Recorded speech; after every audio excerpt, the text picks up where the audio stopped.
According to Barclays, 83% of enterprises are repatriating applications and data from public cloud providers. Then, why are we not hearing about these repatriation projects both within and outside of the organizations? Let's talk about that.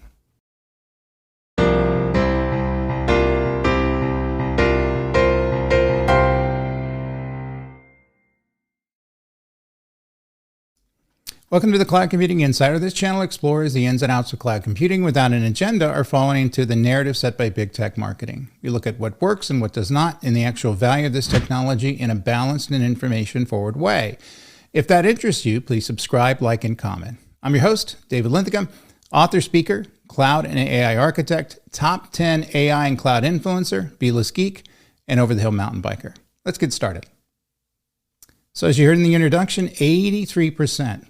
That's according to a survey conducted by banking giant Barclays. What does that mean? That's the percentage of enterprises repatriating workloads from public clouds to on-prem and private cloud infrastructure. And we've talked about repatriation many times before, entire videos dedicated to it. And it's really kind of old news at this point. But what's interesting is the amount of repatriation that's going on versus what we're hearing about. So we used to see a mass movement in the cloud, and everybody was, advertising their cloud computing projects and moving their cloud applications and data sets into the cloud.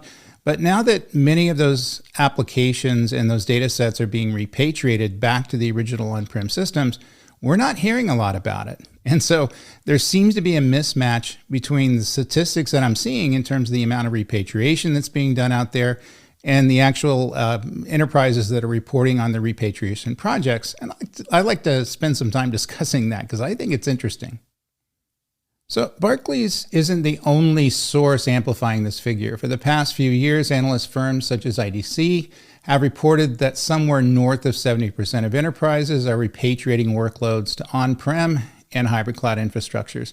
And this trend is further corroborated by many global system integrators who observe their customers seeking guidance and support for pulling applications and processes out of the hyperscalers and putting them back to on-prem systems. So why aren't we seeing more public disclosures around the repatriation projects that are out there?